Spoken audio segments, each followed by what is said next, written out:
Corona अर्थात SARS-CoV-2 हा virus हवेतनं पसरत असल्याचं प्रबळ पुराव्यांमधनं आता सिद्ध झाल्याचं संशोधन द लॅन्सेट या सायन्स नियतकालिकेमध्ये प्रसिद्ध करण्यात आलंय।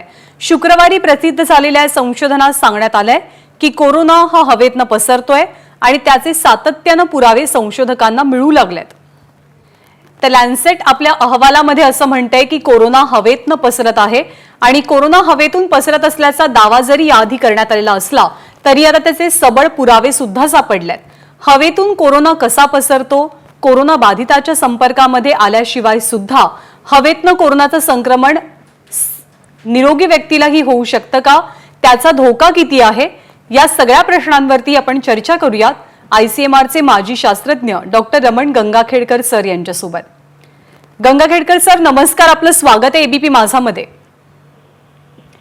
नमस्कार सर, सध्या वेगवेगळ्या थिअरीज लावल्या जात आहेत, स्ट्रेनची, म्युटेशनची चर्चा होते। यामध्ये आता लॅन्सेटचा अहवाल की कोरोना हवेतनं पसरतो, खरंच कोरोना व्हायरस हवेतनं पसरतो का? याच्यामध्ये नवीन काहीच नाहीये।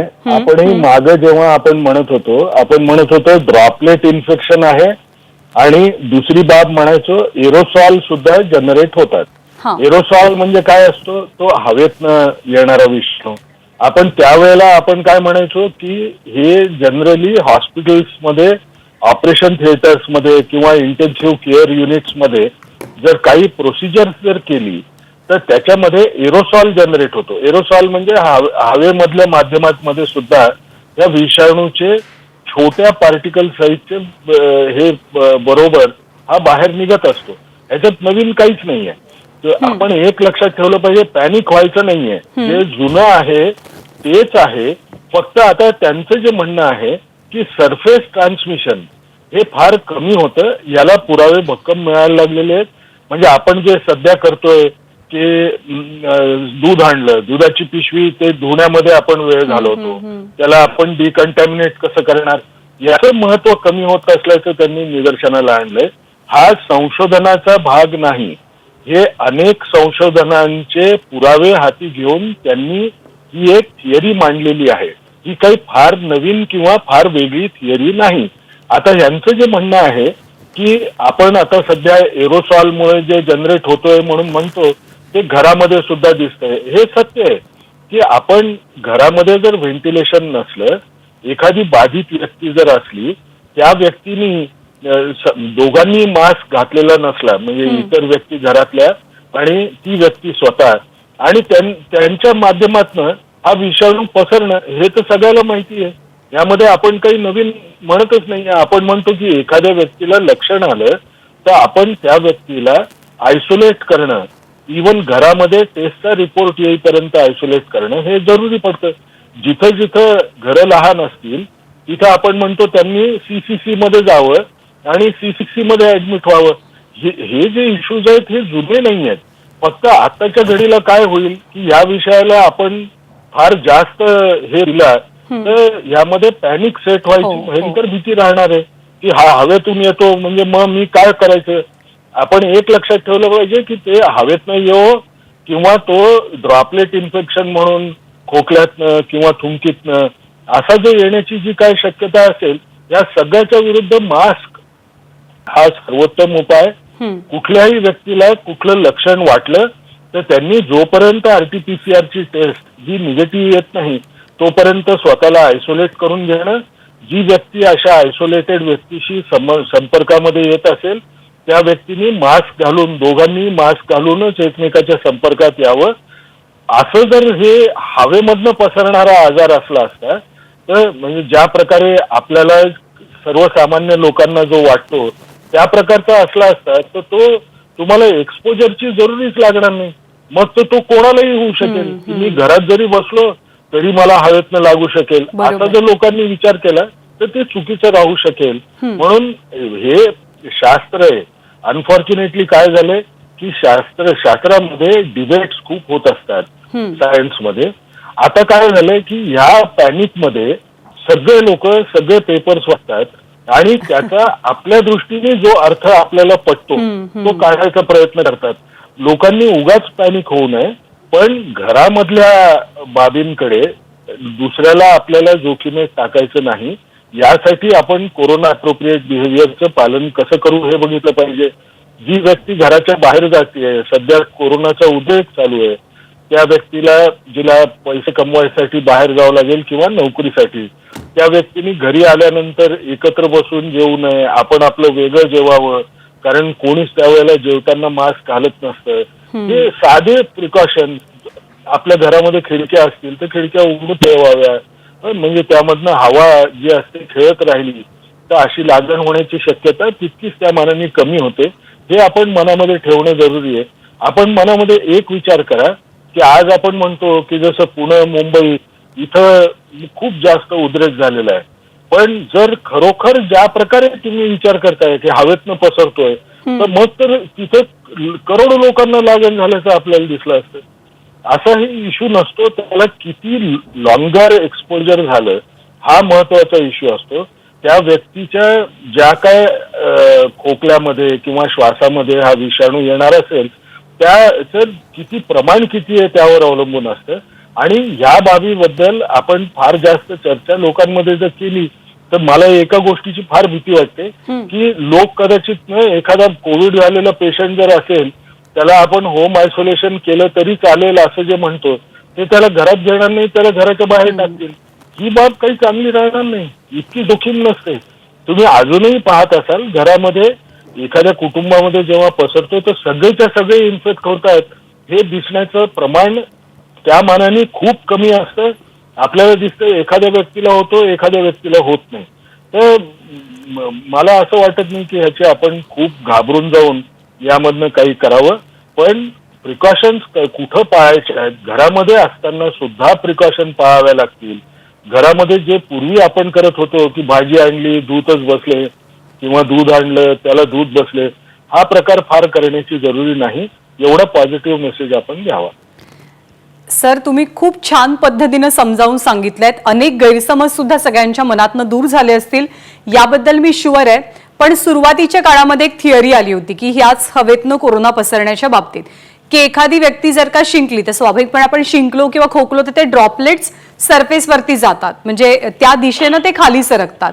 मग 6 फुटाचा व्यक्ती असेल तर त्याला किती धोका, 5.5 फुटाचा असेल तर त्याला किती धोका, असं तुम्ही म्हणतात अशा असंख्य थिअरीज आलेल्या होत्या. मग आता एखादी बाधित व्यक्ती त्याच्या ड्रॉपलेट्स मधनं हवेतनं जर का आपण गृहीत धरलं की हवेची थिअरी जुनी आहे तर ती व्यक्ती इतरांना बाधित कशी करू शकते? मग नाही, थिअरी काहीही बदलली नाही. उलट पक्षी आता जर म्हणजे मी सायन्स कसं इव्हॉल्व्ह होतं ते सांगतो. म्हणजे हे करावं म्हणून नाही. आता एक नवीन डिबेट चालू आहे, 6 फुटाचं डिस्टन्स पेक्षा 3 फूटच जरी ठेवलं तरी कदाचित योग्य ठरू शकेल, म्हणजे लागण होणार नाही असं वाटतं. पण याची आपण चर्चा सर्वसामान्यांबरोबर करत नाही जोपर्यंत संपूर्ण पुरावे हातात येत नाही. आपण त्याच्या काळज्या घेतो. आता लागण होण्यासाठी काय लागतं की मी समजा खूप जोरात बोललो तर माझ्या तोंडामधनं जी हवा निघणार आहे त्यामध्ये थोडंफार प्रमाण या विषाणूचं असतं, ते फार लांबपर्यंत जाऊ शकतं. यामध्ये नवीन काहीच नाहीये. हे जुनं जे होतं तेच आहे. म्हणजे म्हणायचा उद्देश काय की फार काही बदललेलं नाही. फक्त त्यांनी काय केलंय, सगळे वेगवेगळे या संबंधितले जे संशोधन होते त्याला एकत्र करून त्यांनी म्हणलंय की हे एअरबॉर्न ट्रान्समिशन सरफेस ट्रान्समिशन पेक्षा जास्त आहे, हे मान्य करावं लागेल. त्याला आपण नाही म्हणतच नाहीये. आता तुम्ही तसा जर विचार केला तर तुम्ही हा विचार करा की रुग्णालयामध्ये जेव्हा पेशंट जातो मग तो डॉक्टर तर घाबरून जाईल, तो किंवा ती नर्स म्हणेल मी कामच करणार नाही कारण हा हवेत नाही येतो. पण आपण असं पाहिलंय का की सगळेच्या सगळे डॉक्टर्स एकदम पॉझिटिव्ह झाले की म्हणजे एखाद्या, कारण तो हवेतूनच पसरत असेल तर हे लोक तर सगळे फिरतच असतात दवाखान्यामध्ये. असं नसतं ना. थोडं याला अजून वेळ द्यावा, हे रिफाईन होईल आणि पूर्ण चर्चा नंतर आपल्याला कळेल. पण पॅनिक होऊ नये लोकांनी, हे मनात ठेवावं. कोविड अप्रोप्रिएट बिहेवियरचं पालन करा. बाहेर जर कोणी कामाला जात असेल आपल्या कुटुंबातली व्यक्ती, त्या व्यक्तीने घरी आल्यावर आपलं कोरोना अप्रोप्रिएट बिहेवियर पाळायचं. आणि तो जेव्हा इतर व्यक्तींशी इंटरॅक्ट करतो तर त्यांनी कमीत कमी मास्क घालावा आणि इतर लोकांशी इंटरॅक्ट करावं जेव्हा बाहेर जातो तेव्हा आपल्या खोलीच्या. अर्थात. आणि दुसरी बाब, एकत्र हो, जेवताना शक्यतो बरोबर. यांनी वेगळं जेवावं, इतर लोकांबरोबर नको. आणि घरातले जे वयस्क लोक आहेत हम्म, त्यांना जर व्हॅक्सिन दिलेली नसेल हम्म, तर त्यांनी आयसोलेशन मध्ये राहावं. म्हणजे आपण आपलं वेगळं राहिलोय, बरोबर. लोकांशी जेव्हा आपण बोलायला येतो किंवा आपण त्यांच्या संपर्कामध्ये येतो त्यावेळेला मास्क वापरावा. ह्यामध्ये फार कठीण आहे असं काही नाहीये. सर, पण या थिअरीमुळे किंवा आता हे सिद्ध झालेलं आहे, थिअरी जरी जुनी असली तरी संशोधन नव्यानं सिद्ध झालेलं आहे. यामुळे अशी सुद्धा भीती वाटू शकते, कारण आता सध्या प्रचंड उन्हाळ्याचे गरमीचे दिवस आहेत. अनेकांना मास्क लावून थोडंसं गुदमरल्यासारखं होतं, घाम येतो, कधीतरी बाहेर असताना घशाला कोरड पडते आणि पाणी प्यावंसं वाटतं, जसं तुम्ही मला जेवताना तसं. तर अशा वेळेला मग मी मास्क काढू 5 सेकंदासाठी, पाणी पिण्यासाठी, मला धाप लागते म्हणून, की काढू नको, हाही संभ्रम वाढण्याची खूप जास्त शक्यता आहे. तर काय करावं नेमकं अशा वेळेला? इतकं घाबरायची काहीही जरुरी नाही. आपण एक लक्षात ठेवलं पाहिजे, हा विषाणू ना हा कुठल्या तरी पेशीच्या आत असल्याशिवाय जिवंत राहू शकत नसतो. अच्छा. म्हणजे विषाणू हे काय, मला तर मराठीत शब्द आठवत नाहीये, हे ऑब्लिगेट पॅरासाइट्स म्हणून म्हणतो. ते म्हणजे त्याला आपण जर हवेमध्ये फक्त एकट्या विषाणूला पाठवलं तो विषाणू जगू नाही शकत. त्याला जगण्यासाठी एखाद्या पेशीमध्ये राहावं लागतं. त्यामुळे आपण जोपर्यंत ते सिक्रिशन आपल्या ड्रॉपलेट्स जोपर्यंत निघत नाहीत तोपर्यंत त्याला जगायसाठीचं मटेरियल पण नाहीये. तर मग त्याला आपण इतकं घाबरायची काही जरुरी नसते. आपण जोपर्यंत खोकलणं, शिंकणं या गोष्टीकडे नीट काळजीपूर्वक बघतोय, फार जोरात बोलणार नाही. आणि इतर वेळेला आता जसं आपण म्हणलं की मी पाणी पिताना मास्क काढू का, अगदी काढायचं, त्यात काही प्रॉब्लेमच नाही. सर, आणखी एक मुद्दा, की आत्ताची जी दुसरी लाट आपण म्हणतोय कोविडची, तर त्या दुसऱ्या लाटेमध्ये बऱ्याच अंशी असं दिसून येते की घराच्या घरं बाधित होतात. म्हणजे एका व्यक्तीला कोरोना झाला तर घरातली इतर माणसं सुद्धा संक्रमित होण्याचं प्रमाण वाढतं.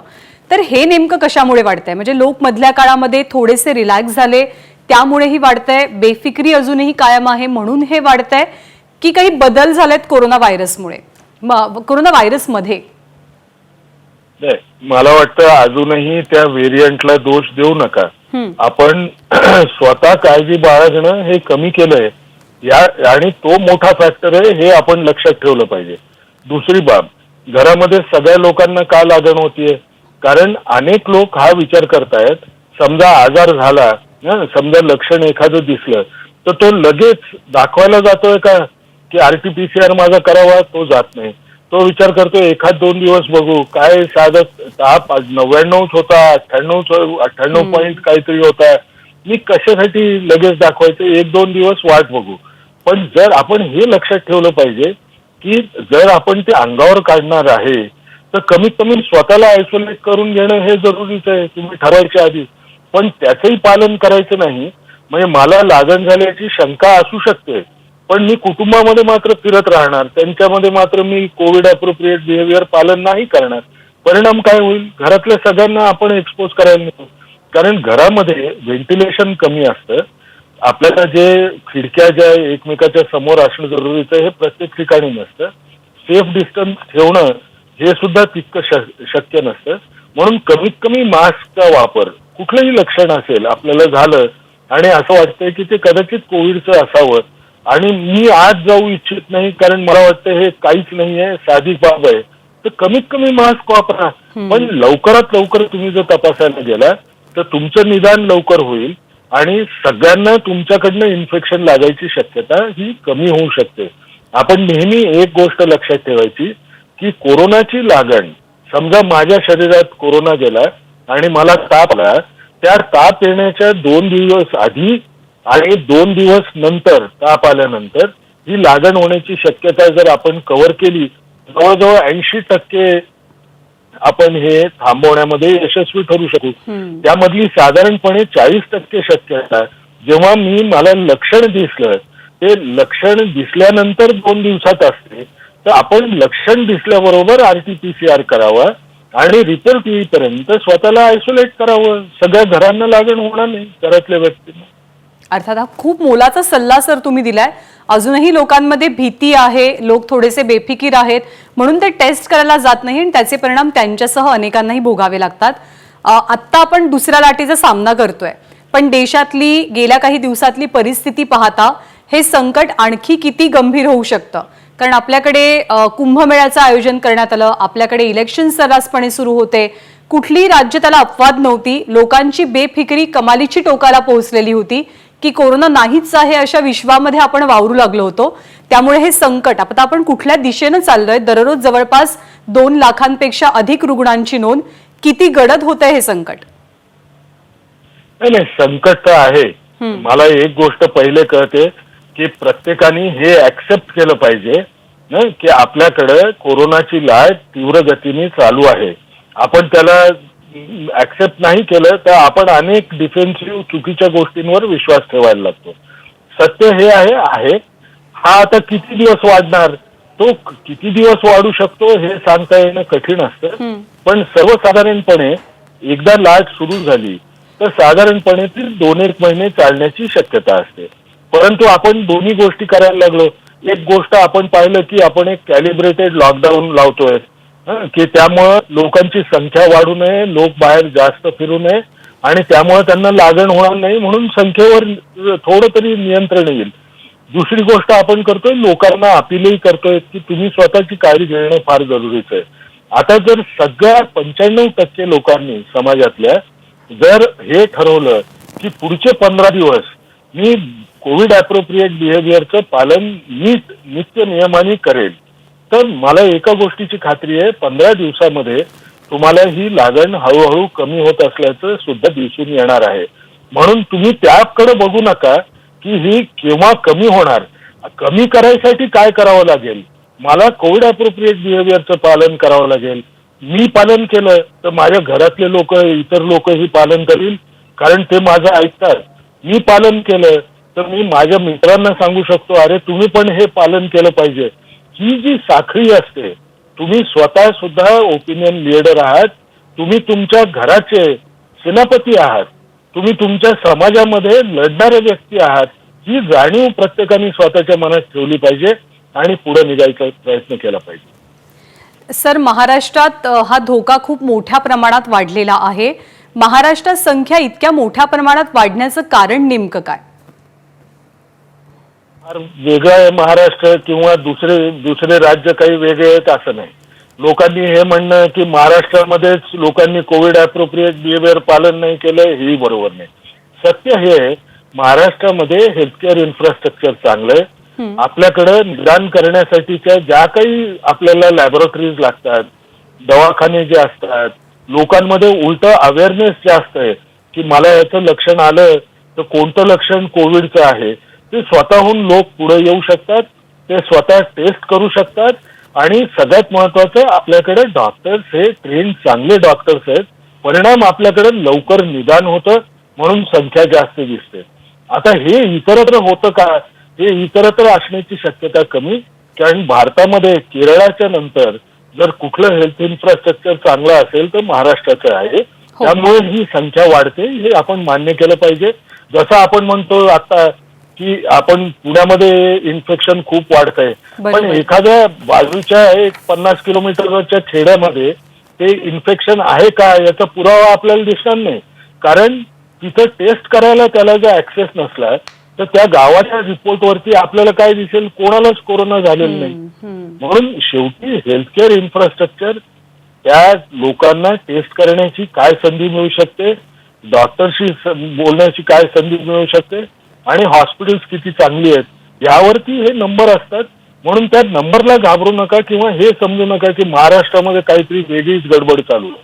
काही वेगळी काही नाहीये, हे सर्वत्र असंच चालू असतं. सगळ्यात शेवटचं एक सांगतो, कारण मला निघावं लागेल. सगळ्यात शेवटचं एकच सांगतो, वुहानमध्ये जेव्हा सुरुवात झाली ना तेव्हा फार 50 लोक होती की ज्यांना लागण झाली होती आणि त्या 50 लोकांकडनं आजच्या घडीला आपण बघतो करोडो लोकांना लागण झालेली असल्याचं आपल्याला आढळून येतं.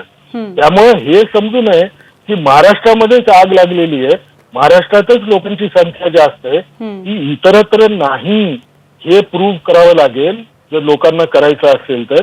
कारण हा विषाणू आपण जे बाउंड्रीज म्हणतो, जॉग्राफिक बाउंड्रीज, किंवा आपण त्याला मराठीत विसरून गेलो, सीमारेषा. ज्या सीमा- सीमारेषा ज्या असतात, त्या सीमारेषा काय त्या विषाणूला कोणी शिकवलेलं नाहीये की त्या सीमारेषेच्या पुढे जाऊ नको, कारण तिथं दुसरं राज्य सुरू होतं.